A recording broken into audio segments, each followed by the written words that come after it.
Kryetar si? Mohi këtu. Të lutem. Si që keni kthyer zotris? Personi përballë nesh është kryetari i Bashkisë së Mallakastrës, Qerimi Ismaili, i cili me sa duket i efektuar nga homologja e tij në Tiranë. Për largimin tonë angazhon efektivin e policisë bashkiake. Po nga e ka zanafillën, ky nervozizëm i kryetarit ndaj nesh. Gjithçka nis me bllokimin e rrugës që të çon në varrezat e Drizarit në Mallakastër, e që sot ka futur në sherr banorët atjeshëm. Madje njëri prej tyre ka udhëtuar nga Italia me shpresën se do të jepet zgjidhje problemit. Rruga e bllokuar është këtu që shkon në Varreza, në shtëpitë vjetra dhe nga tokat. Këtu nuk mund të kalosh sepse ata janë persona që nuk mires do të vesh. Personat në fjalë janë dy vëllezër dhe djali i njërit prej tyre, Halim, Pëllum dhe Zagol Ferzaj, të cilët pas një dokument në dispozicion kanë bllokuar rrugën. Jo një, por 2 herë me radhë. Makina vjen deri këtu dhe s'ka ku ikën. Është bllokuar këtu dhe më lart e ka bërë kastile, ka quar pa jame në mes të rrugës. Edhe nuk vemi do të në Varreza. Po si nisi kjo histori bllokimi, kur Varreza dhe rruga kanë disa dekada aty? Po e shi fort ai, apo... Ja, e mbylli dhe thot mos kalo. Ai e ka bllokuar në shkurt të 2023-shit. Po ne kemi pasur gjithmonë kontradita me zotrin. Gjithmonë kemi pasur debate. Se mbolli ca ullin këtu edhe ne vajtëm i thamë, jo, ai doli si i fort, biles edhe mua më ka ardhur me lev, nga thani se kjo është toke babait tim. Si që shikoni edhe ju, situata ja është kjo.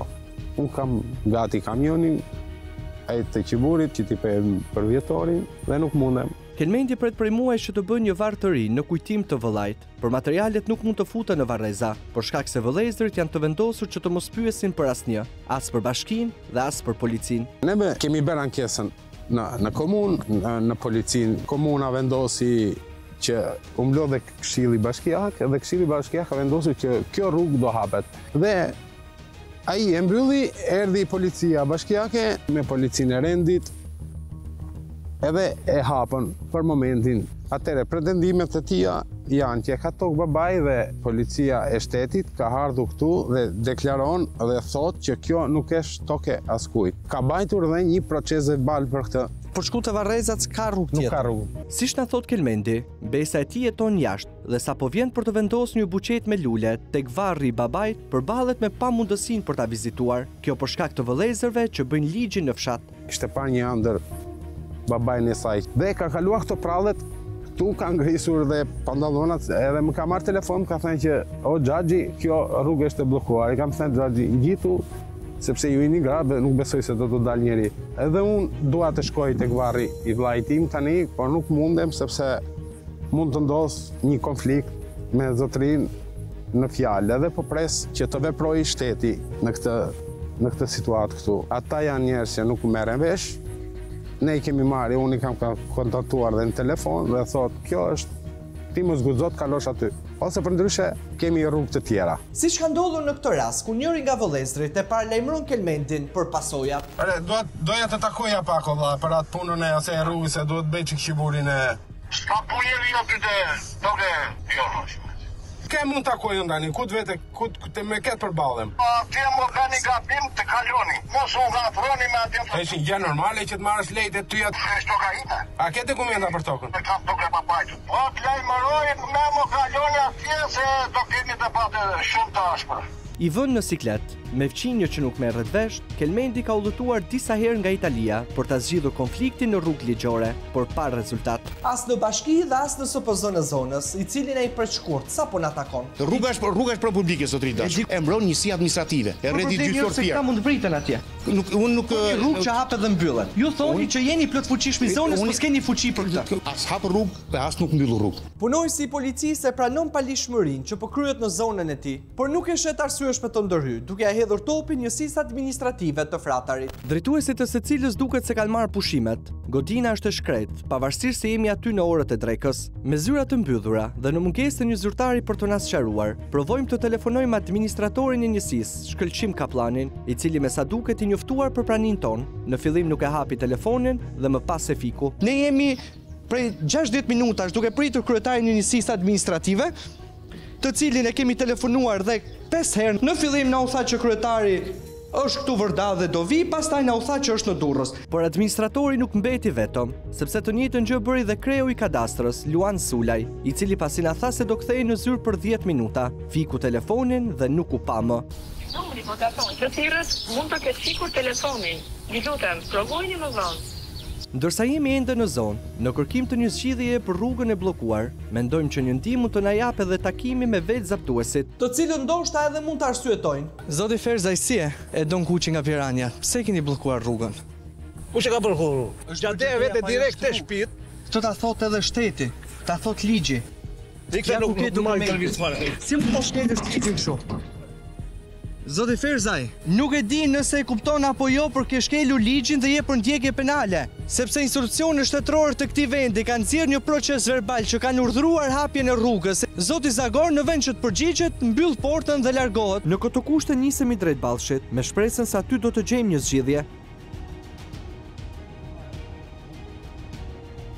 Po tashi, çdo pengesë që i delin qytetarit duhet të njoftohet media? Po, sepse në të kundërt askush nuk lëviz, qoftë edhe gishtin, për të zgjidhur problemet, sado banale që t'jenë. Kush është më i fuqishëm në Ballsh? Është ky vendim apo një individ që mund të bëjë zap gjithë fshatin? Tashi, jemi te ky moment që qytetarëve u është rizan rruga. Nga ky moment qytetarët të bëjnë një kërkesë dhe do rishikohet dhe që është rasti përsëritur. Mund të shkohet edhe në penalitete, po qëllimi është të rihapet rruga. Qytetarët të bëjnë një kërkesë dhe do të shikohet.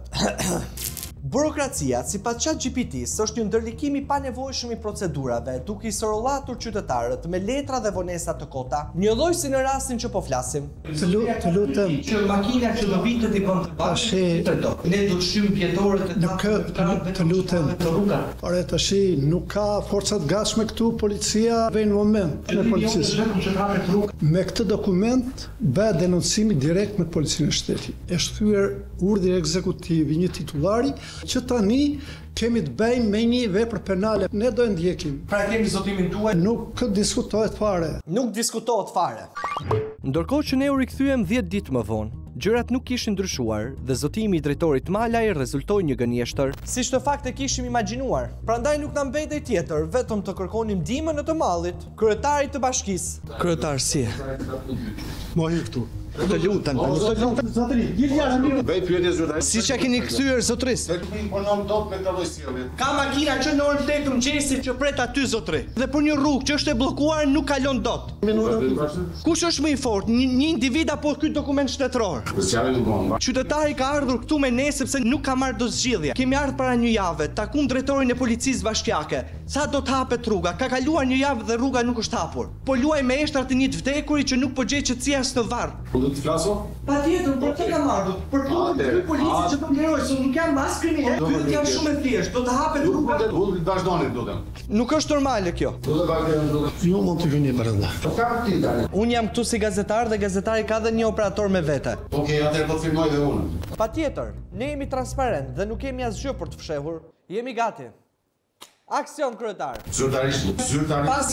Kush e bën ligjin në Ballsh? Bën ligj. Fakt ligji është si maliqi.